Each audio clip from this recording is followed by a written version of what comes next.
All right. And hello, everyone. Welcome back to Great Skeptic. We're here for another Atheist Flashback. I'm here with Goddess of Edge, Sabrina. Say hi, Sabrina. Hi. and oh, I can hear myself in my Oh, headphones. There we go. I'll fix that. But yeah, so Sabrina's here for an Atheist Flashback. And before we get started on her old non-denominational views, Sabrina, will you tell us what your channel is about? I basically do a lot of different things on my channel. I post random karaoke. I post live performances, music. I'm a singer. And so I also post music that I create, and I make kind of absurd horror/comedy videos. I have hosted debates and discussions with different people on various sides of the spectrum as far as religion is concerned, but also as far as politics and social issues of varying kinds. I tend to take pride in the fact that I can advocate pretty well for all different viewpoints. If someone needs to think through their argument and they need someone to defend the other side, I feel like I'm a good person to do that. My personal views are kind of anarchic. So yeah, I think that's my channel, and it's /Fair Whisper Goddess. But right now, it's the main name for my channel is Edge Mastery, and on Twitter, I'm Goddess of Edge. Yeah, and you kind of do just a little bit of everything on your channel. That's really cool. It's like you're Sabrina of all trades. Yeah, it's my here. I have something artistic or controversial to throw up out into the world. Go onto my channel. Yeah. Fair enough. It's good. That's good. So we're gonna go ahead and get started. We usually do a little bit of a drinking game Uh-oh. with this. So if you have a drink, you can definitely drink. Some people find it easier to go through the atheist flashbacks drinking when they're like, oh shit. Good morning. Old It is 3 o'clock in the afternoon here, and after this is finished, I still have responsibilities in my life, but I have a nice cup of hot water with honey Oh, that I fair can enough. drink. Fair And I enough. might smoke a little bit more than That's fair. usual. That's fair. So, all right, Sabrina, you are a theist again. No. So, no, Well, no, I'm an atheist. right. But for the Yes. sake of the interview, All right. we'll have you pretend you're a theist again. But All just right. the theist that you were. So I'm basically interviewing you on your old views. So just enter. I guess Oh my goodness. answer Maybe I do them. need a drink. Maybe I should get a drink. You should have told me this ahead of time. Should I get a drink? Are you drinking something? I actually will not be because I can't right now. I can't right now because I actually take the kids right after I'm done. So this is like one of the first ones that I won't be able to drink. But so it's okay if you can't. All right. Let me get a drink. Okay, yeah, go for it. Grab one.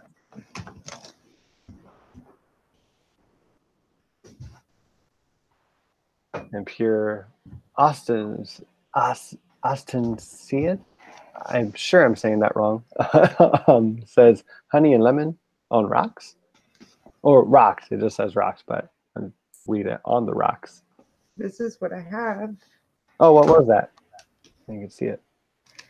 Let's see if I can get a better shot of it. Okay. No pun intended. Oh, cool.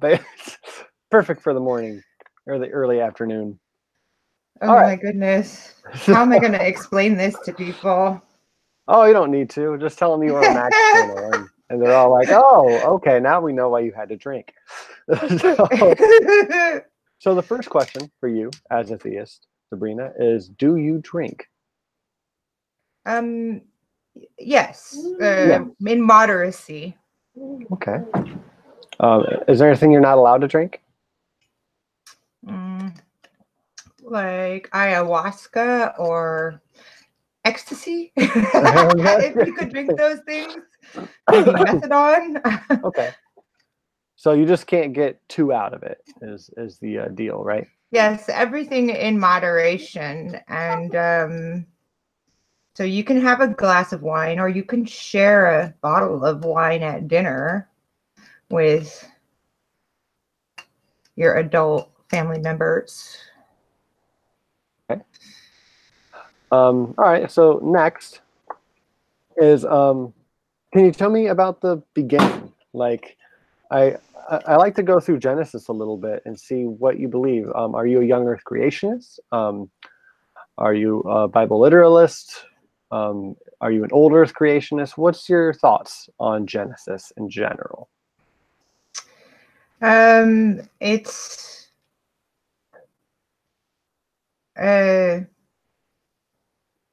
wow. It's it would be kind of mythological. So I wouldn't take that literally, though my dad would, and I'm not sure about my mom, but it's a part of a story that is helping us to better ourselves in the world. Okay. So, but it's metaphorical to you. I mean, the story of creation, for God, one day can be many thousands of days because it's God. Okay. So So time if doesn't work. if they say God created one day, in one day this or in one day that, it could mean that he created it in a million days. Okay. Okay. Yeah, because time works differently with God, right? Yes. Okay. Yes. And then, so were Adam and Eve real people, do you think? No, that's just what we call them. That's just a label of the first people. But if they were named Adam and Eve, or it's not that literal. Okay. So in that case, then, do you believe that there were like two first people, or do you think there were more and they just kind of use Adam and Eve as a metaphor? I would probably believe that there were two first people, but Adam and Eve are a metaphor. Okay. Fair enough. So before I move on, I probably should have asked this closer to first. Um, although I've only asked two questions, is what do you identify as? You said non-denominational, but is it something more specific, or would you like to go into what your parents believed a little bit and what you are now? Yeah, I would identify as Christian. Christian. Okay. What is the definition of Christian to you? Um, the definition of Christian is someone who follows Jesus. Fair enough. Okay. So you're a non-denominational Christian because all you need to do is follow Jesus. You need to follow him and his teachings, correct? Fair Yes. enough. Okay. Um, so I'm guessing I already know your answers to these, but we'll rocket through them really quick. Noah's flood, is that metaphorical or actual happening or flood? I would say it is not as important whether it happened literally as it is described, but the lessons that you would learn from the story. Okay. And what's the lesson that you would take from that story? What's the big deal? That when you are of God's chosen followers, you are graced with redemption. Yeah. Excuse me. Sorry.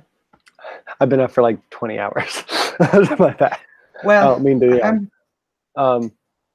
So the so what did these people need redemption for? Why did you can drink? You can drink. Everyone can take a drink. At 9 o'clock in the morning for you guys, though. Whoa, that's some heavy drinking. That's not good. It's earlier for some. Oh, I mean, that's your opinion, man. I can drink in the morning when it's actual morning for me. But I'm more opposed to that now. Are you? Yeah. That's fair. So why did God flood the earth? Because it was full of sinful, evil, selfish people. There were evil and a shellfish. Shellfish. Can't have selfish people. I'd flood the earth too. Selfish people. Selfish people. Yes. Okay. So what was so evil about them? Is it just that they were greedy? What's your consensus here? Oh my goodness. It would have been so much better to ask me this years ago when my mind was still freshly seated. Yeah, so evil and sinful is people who care only about making money or about sex, or who are being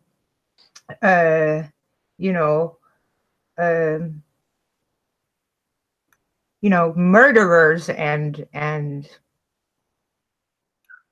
gay people and gay people. Yeah. Okay. So we'll touch back on some of those, but I'm going to go through a little bit more of the Bible real quick for you and kind of get a feel for what your beliefs were according to the good book. Excuse me. So was story of Moses and the Exodus more allegorical or more literal? I think that there were some proof historically that actually did in one way or another happen, though, like the parting of the Red Sea and things like that perhaps were a bit metaphorical, though it could have been just like a drought of some sort, which doesn't make the story less impressive. Okay. All right. Fair enough. But yes. So what you can learn from the story of Moses is that that God will protect his people through the most horrifying instances. Okay. So like through the Exodus and the slavery and everything, he's there with them. He's there for them, right? Yeah. Okay. And then do you have a favorite book of the Bible? Make it stop. Make it stop. I've never had anyone say that on the stream. Oh, that's so funny. I'm sorry, Sabrina. I always try to tell people, hey, make sure you watch first. So my favorite story of the Bible is actually, my favorite book of the Bible is Songs of Solomon. Oh, okay. because it's very poetic and very romantic. And yeah. Do you have a favorite psalm that you remember, or Oh paraphrasing? my gosh. Let me look it up. Okay. Wow. I think I remember Psalms 22 more or less. I think it was this one, but I could be wrong. But if I see it, I will remember. It would, all my things are coming up in Dutch, so let me put English. Yeah, don't tell it to me in Dutch. I will be completely No. lost. All right. Here it is. Okay. You want me to read it to you? Sure, yeah, do it. O Lord, you have searched me and known me. You know when I sit down and when I rise up. You discern my thoughts from afar. You search out my path and my lying down, and are acquainted with all my ways. Even before a word is on my tongue, behold, O Lord, you know it altogether. You hem me in behind and before, and lay your hand upon me. Such knowledge is too wonderful for me. It is high, I cannot attain it. Where shall I go from your spirit, or where shall I flee from your presence? If I ascend to heaven, you are there. If I make my bed in Sheol, you are there. If I take the wings of the morning and dwell in the uttermost parts of the sea, even there your hand shall lead me, and your right hand shall hold me. If I say, surely the darkness shall cover me, and the light about me be night, even the darkness is not dark to you. The night is as bright as the day, for darkness is as light with you. For you formed my inward parts. You knitted me together in my mother's womb. I praise you, for I am fearfully and wonderfully made. Wonderful are your works. My soul knows it very well. My frame was not hidden from you when I was being made in secret, intricately woven in the depths of the earth. Your eyes saw my unformed substance. In your book were written, every one of them, the days that were formed for me, when as yet there was none of them. How precious to me are your thoughts, O God, how vast the sum of them. If I would count them, they are more than the sand. I awake, and I am still with you. Oh, that you would slay the wicked, O God. O men of blood, depart from me. They speak against you with malicious intent. Your enemies take your name in vain. Do I not hate those who hate you, O Lord? And do I not loathe those who rise up against you? I hate them with complete hatred. I count them my enemies. Search me, O God, and know my heart. Try me and know my thoughts, and see if there be any grievous way in me, and lead me in the way everlasting. That was fantastic. I'm so glad you read that. You may take a drink. You have earned a good chug. I thought I'm actually, that's very, there's something very poetic though. Oh yeah, absolutely. So, what of that really speaks to you? What of that really gives you comfort? My favorite part not the of it, alcohol part, the psalm. I think a part of that that I really love is the knitting someone in the womb, and the being everywhere, no matter where you are, because I have been around the world, and I have been in some crazy situations in my life. Gotcha. So Yeah. I'm sorry. So you like the comfort of him always being there, watching over you, no matter where you are, and it's a safety thing, I think. Yeah. All right. And he's been there since before birth, even, right? Yeah. Yeah, that's a really neat line. Like I do appreciate that in some parts of the Bible. There seems to be some nice poetry, and some really kind, safe, comforting words. Something that sticks out to me though is towards the end is where you talk about his energy, his enemies are your enemies and whatnot. How does that make you feel about the passage? I never, yeah, it's not my, I think it's, I would hope that I would cling to those people that are close to God more, and they would be drawn more to me. Mhm. And yeah. Why would you make the enemies of God your enemies? It's a more direct question. Well, because the goal for this life is to fight on the side of God's army. So when people are not in God's army, then they are God's enemy. You're either with us or against us, right? Well, yes. Okay. So with that, it brings two questions straight to mind. Is what is the gospel armor? Oh my goodness, I'd have to look it up now. But you have a breastplate, a helmet. You have a sword. Do you have a sword of truth?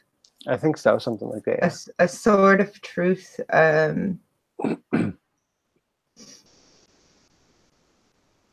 The rest I wouldn't remember. That's okay. Do you think it's literal armor? Like, do you get that when you fight in God's army, or do you think that's a metaphor for something? I mean, just because something is metaphorical doesn't mean that it's not uh, functional as a real tool. So just as, you know, if you're in any conversation, if you speak the truth, you can change lives. So then does that make a sword of truth less important than an actual sword that you can use? No, I would say not. I would like your opinion though on if you think it's on if it's is what is the Bible talking about more when they talk about it, because it sounds to me like you're saying it really could go either way. Like now as you are using it, it is metaphorical to give you that image in your mind that you are a soldier of God and you're using this sort of truth to cut down falsehoods in your life and other people's lives, and you use that breastplate and that helmet to defend yourself against, again, falsehoods and whatnot. So metaphorical mostly, maybe, or, but do you think there's any physical reality to it, or do you think there will be? I think is kind of what I'm getting at. Oh no, it's completely to just, yeah, it's more just a description of for you to understand that when you are in these fights for God, that you have been blessed with this security, that you are with this armor equipped for your battle. Okay, awesome. You're doing really well, by the way, so don't worry. I think I'm doing better actually than I yeah. It can come out really easy. Like, I I feel feel like like I'm sometimes, like, defending myself yeah. from myself, but I don't want to defend myself. So, so the next one's a hot topic, real hot topic. What in your sect of Christianity, how would you describe hell, and how do you get there? Okay, well, hell is as described like eternal gnashing of teeth and fire and brimstone. Therefore, it is um, uh, uh, an allegory for any type of torturous things. And in this world, and as humans, oftentimes we experience negative things in our lives, and that's for each individual person, it's different. But the way that I view it is that these negative things in life that you come across, and negative experiences and misfortunes, hell would be kind of the to the power of 8 billion, of those things. So if you are not in a state where heaven is on your mind, not to do Simon from Jesus Christ Superstar, but then you are basically in a state of hell in your life and in your mind, and that would just carry forth after death. So the goal is to be with heaven in your mind and in your life as much as possible. Yes, Perfect. you can. Well said. Yeah, let me just link them to my channel. Oh, I got it right there. Oh, thank you. No problem. Took me a second. I think I just seem like I don't want to disappoint anyone. I think I'm a lot more charming and sweet right now than I am on my channel. Bringing out a whole new sweet Christian side of you. But yeah. All right. So hell's pretty straightforward. Got one more, I think, more biblical question, or one or two more biblical questions for you, and then we get on to the even more difficult questions.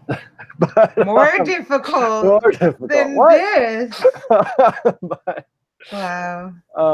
These are easy. This is okay. Good. Hand. We have the rapture. Do you believe in the rapture? What happens in the end times? What's the end of days look like? Basically, we are in the end of days. Oh.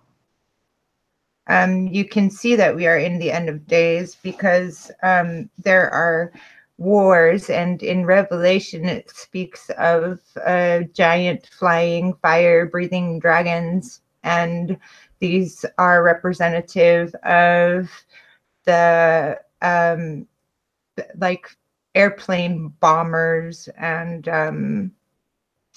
you can see like the 4 horsemen are representative of the 4 leading powers spread out politically across the world.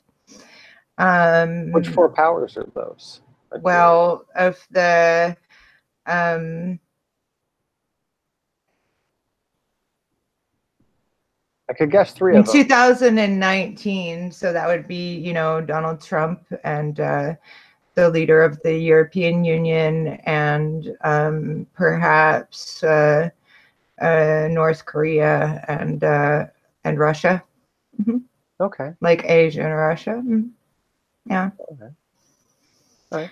So, and people who are, there's mass poverty, you know, there's millions of people dying of starvation and billions of people dying of starvation, and there's chaos and dispeace all over the world. Plus, now we're getting even closer to the end times because we have this United Nations, and we are getting closer and closer to a global new world order, where all countries and all places are going to be unified, and this is very clearly stated in Revelation that the closer, once all of the world is unified, that is basically then Jesus is coming on the clouds.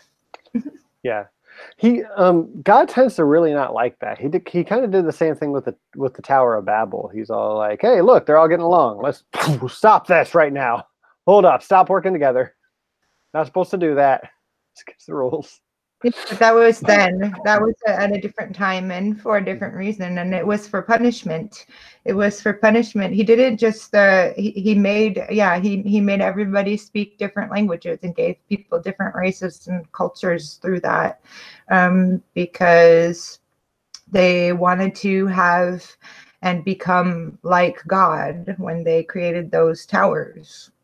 Gotcha. So you said he made the languages and the races at that point on Pentecost Day? Yep. Yeah, he made everybody speak different languages so that they couldn't understand each other. It was a punishment. All right. So, interesting question. Don't be afraid to answer it. It's not racist. What race were we before that happened? What was everybody?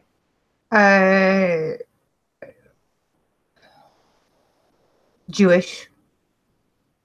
Okay. Mm-hmm. Awesome. Sorry, I'm Hi, people in the chat. Hi, Christy. Good morning. Oh, and hi, Mark Caesar. You're in here too. Awesome. So from there, I know you believe in Jesus Christ. I know you believe he was resurrected. And on the third day, right? Yes. Cool. And do you think that he was born of a virgin? Because it's only mentioned that in one of the New Testament books. Well, yes, but I don't think it really matters. You don't think it matters? No. It's these are all superficial kind of aspects of the actual story and message of Jesus. So then I'll ask you, does it matter then if Jesus was the Son of God, or is it really just the story that matters? No, it matters in the sense that he was the human expression of God. So when we say son, that is just human language that is expressing that God is supernatural, and that being a son as humans being the children, and Jesus being the firstborn in a way, but also being the only true connect on earth to God. So you have to go through him. Basically, he's that intercessor. So he, your you're speaking to God you have to do that through Jesus. Gotcha. You had mentioned before the stream, and I'm sorry we didn't get into it. Your father was raised Jewish, so I take it he came around to Christ as well. Well,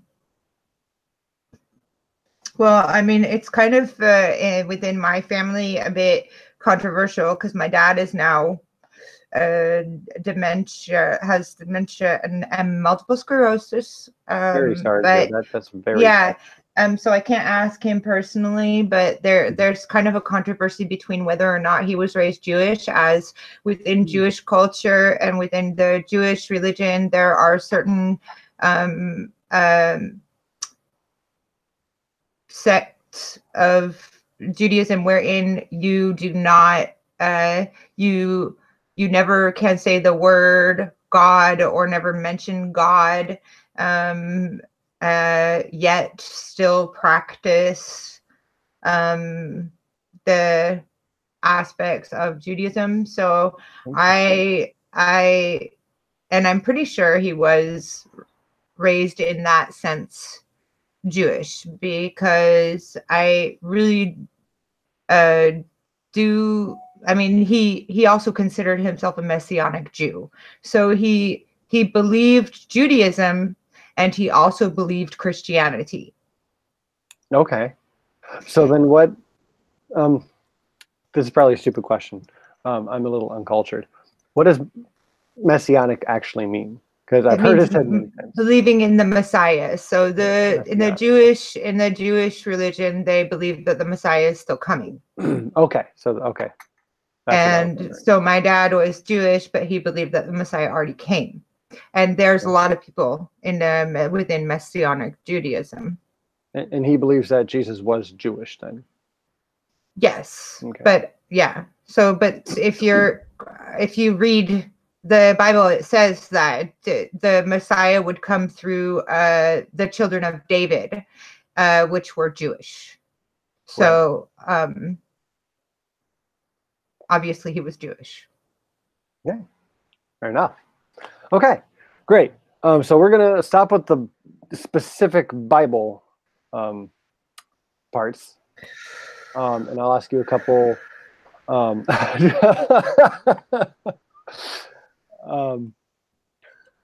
This is a very stimulating conversation. I'm very glad. I usually get good feedback on these, like from the people that I interview. So I'm always very happy when people say that they like these interviews, because I know they're kind of tough and they're kind of different, but I think they're fun in a way, and it really gives us insight into every different sect of Christianity and other religions. I just interviewed an ex-Muslim the other night, and that was really fun as well.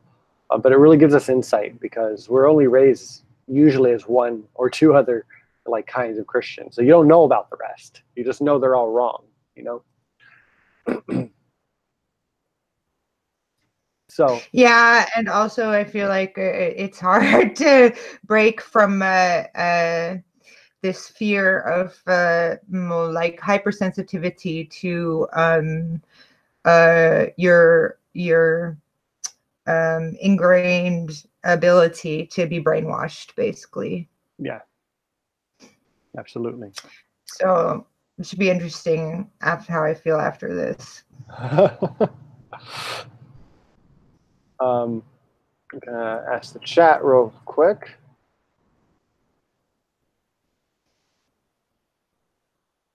Does the chat have any questions for you? Because we're going to probably wrap up here in about 10 minutes. I'm going to start with a couple of questions. But you said that God flooded the world for multiple reasons, including sexual immorality. So how serious is it to have any kind of sexual immoral acts? And what is a sexual immoral act? And how do you feel about homosexuality? I, 'Cause we're going to probably wrap up here in about 10 minutes. I'm going to start with a couple of questions. But you said that God flooded the world for multiple reasons, including sexual immorality. So how serious is it to have any kind of sexual immoral acts? And how do you feel about homosexuality?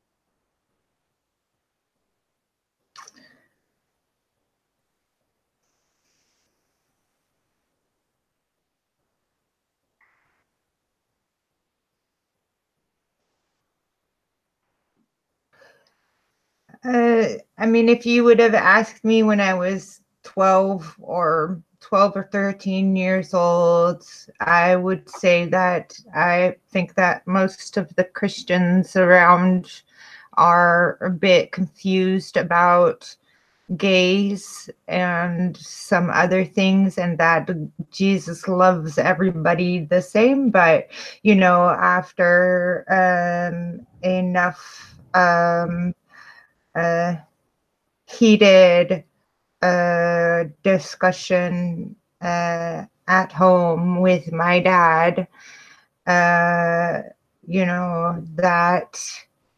I would come to believe that it's okay to have. I mean, it's not. You feel whatever you feel, but that doesn't mean that you should act on it. Gotcha. So do you think those feelings are natural then, would you say?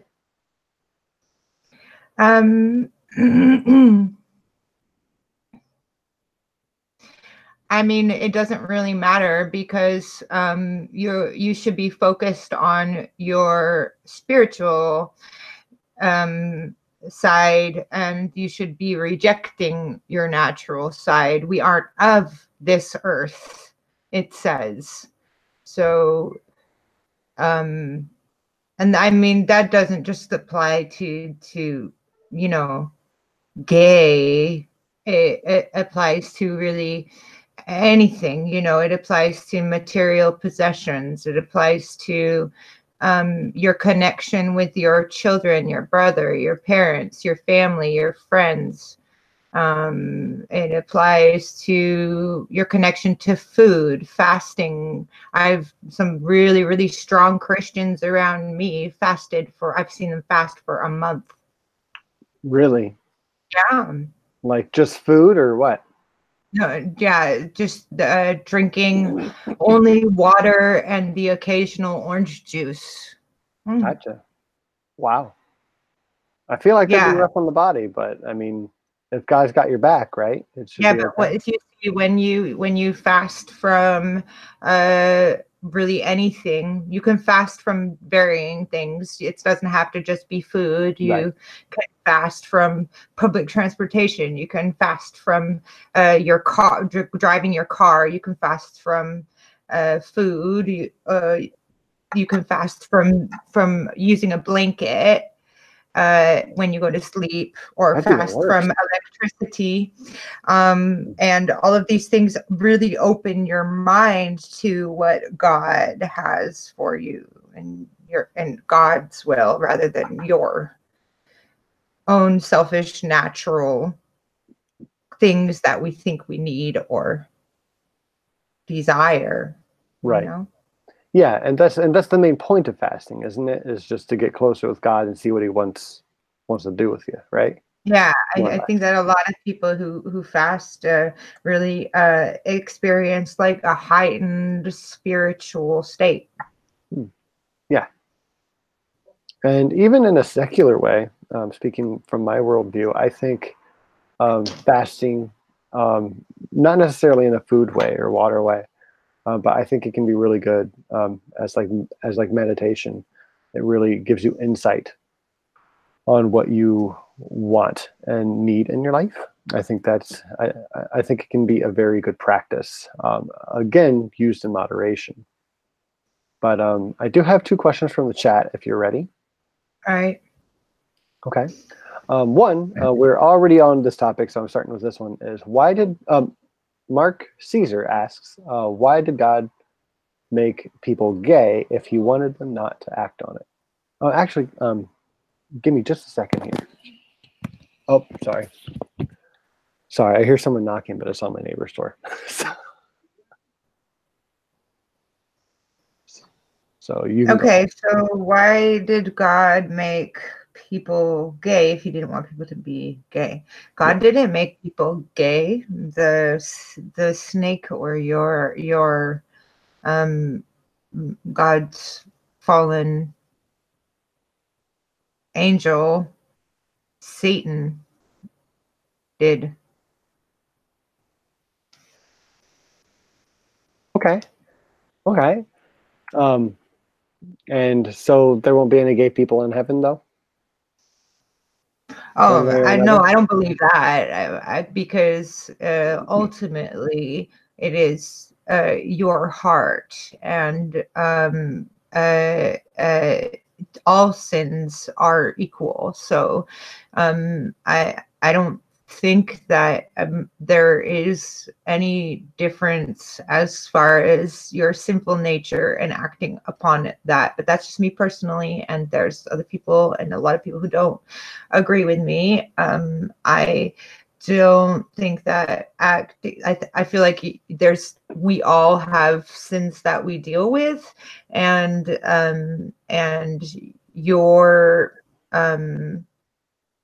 your heart is visible by God, and your works are as well. You so you can God sees your struggle. And maybe for someone who is gay, their struggle to not act upon their desires is really easy, and they still do it. Then that's for God to judge. But if they have Jesus in their heart, I would say they're still going to heaven, because it can just as well be, for example, with my smoking, that it maybe is even harder to quit smoking than for someone who is addicted to, say, heroin or something. So then God would see that as well. It's not something you shouldn't judge other people for their things. You should be looking at your own. Yeah. All right. Fair enough. Thank you for your answer. And now I have a final question for you, and you can answer this as an atheist. So you can stop being a theist now. So take a deep breath and let the spirit out.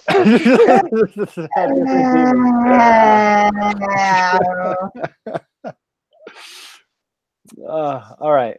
So Christy Santiago would like to know, what was the hardest part of Christianity to let go of, and why? Well, I feel I was really disillusioned in the very beginning when I started to more actively. I mean, there were a few. I let go of Christianity a couple of times, but as an adult, when I went back, I was still young, but I was back in the church, and I was there for many years, and all of my friends and or so-called friends who I was very, dependent on. I was in and out of Bible studies all week, and I was in church all the time. And even when church wasn't going, I was in church. And when I started actively having these discussions and questioning things, at a certain point, the person who I felt was my best friend was the one who sat me down and said, if you continue to have these discussions, then don't come back. And Wow. I was very disillusioned by just this fact and everything that came with it. And I think I would prefer to say, that, well, there's one aspect which was really heavy within all of the churches that I had been through up until that point where I quit, basically, is this idea of demons and everything being influenced by Satan, and all, where do you find God in this world? And all things are all affected by, basically, by evil and Satan. And so for me, it took a long time and the help of a lot of atheists, especially online, from a website called the Arrogant Atheist Forum.com or the arrogantatheist.com/forum, and particularly 2 or 3 people that I would talk to personally or through PM, and also like public discussions on there where I literally had one friend who had to basically sometimes on the daily calm me down for fear of like demon possession or something, and that was really actually hard to let go of. But once that was gone, that I think that is the best aspect of it, because I feel like I sincerely had almost psychiatric issues that I've been able to relieve, though I have other psychological issues also related to the church, but related to other things as well. That is something that has been sincerely healed from becoming atheist. Mind fuck.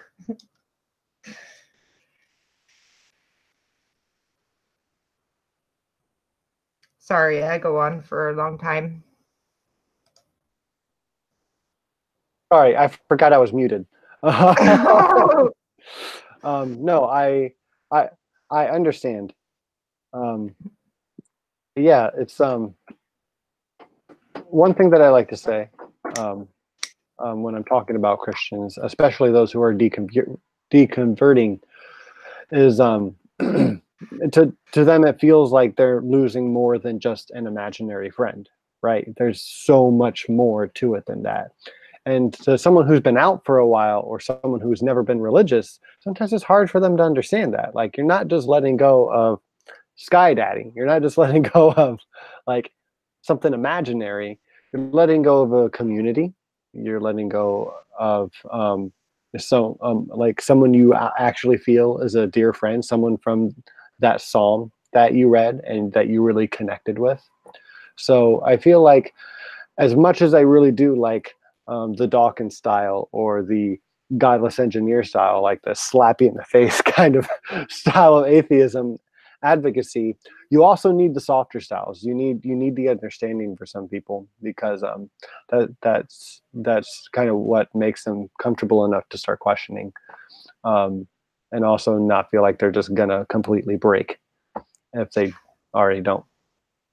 Yeah, I mean, I feel that really, because I think that the being on that forum that I mentioned really showed the contrast, and I think both is necessary. But I think the fact that people, regardless of all of the crazy shit that I was spouting out the whole time for like many, many months, and not backing down, like had some type of faith in me, and had faith in like, yeah, my ability to eventually see clearly and to eventually let go of these things. And I think that people are individuals, and so some people need a more harsher approach, but other people also just because you're an atheist doesn't mean that you can't have compassion for people, Right. you know. I mean, I feel like having gone through all of that, I know the mental torture involved a lot of times with that, and the fear that is paired with that. And it's not easy to lose all your friends just for your skeptic view on things. And I think that when someone is like converted later in life, it's probably different as well. I mean, if you look at the movie, what is it? There's this movie that shows like these really charismatic evangelical Christian kids, Jesus Camp. I mean, I was in things like that.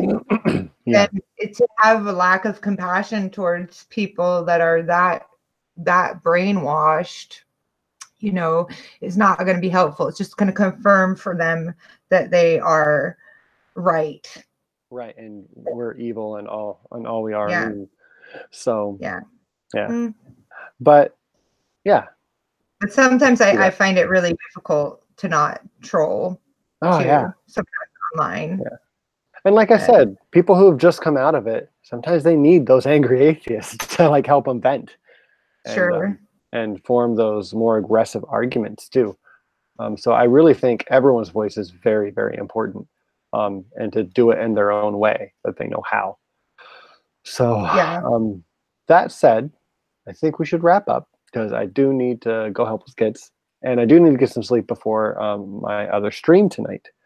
Just so everyone knows, if you don't already, I did post a link down in the chat at 9:30 Eastern time tonight. We're having a fundraiser stream for Christy Santiago. She needs to get some new equipment. She is my co-host for League of Extraordinary Atheists for Humanism. And she does a ton of research. If you guys don't know what Christy does, check her out on my channel. Check her out on League of Extraordinary Atheists for Humanism. Check her out on Wonder Lady's channel. She's all over the place, and she is very politically active and atheist advocate active, I suppose. And she moderates on a lot of channels, including Atheist Republic and the Non Sequitur Show. She's a very important part of our community, and her equipment is just about shit. So we need to help her with that to keep all of us up and up, if you know what I mean. So please join us there tonight at 9:30. We'll have some games and we'll have a good old questionnaire for her. So please share the link. It's already in my Twitter and I already shared it in the chat. So please do. Thank you everyone for coming tonight. Or this morning. Thank I'm you. used to night streams. Is there anything else you'd like to say real quick before we close out? Yes, please. You would really help me out to follow me on Twitter at Fair Whisper. That's where I post everything where I am. I'm also on Live Me. I post that to Twitter and Facebook. Everything is /Fair Whisper. My channel is /Fair Whisper Goddess. And also, please, when you do go visit my page, if you have a heart to like whatever video and stuff like that. And this was really good. Thank you. Very interesting experiment. Well, I'm very, very glad you came on. You did really well. It was really fun. So thank you for coming on. Okay. So you have a wonderful day. Everyone else in the chat, you have a wonderful day. And I hope I see you all tonight. And good day.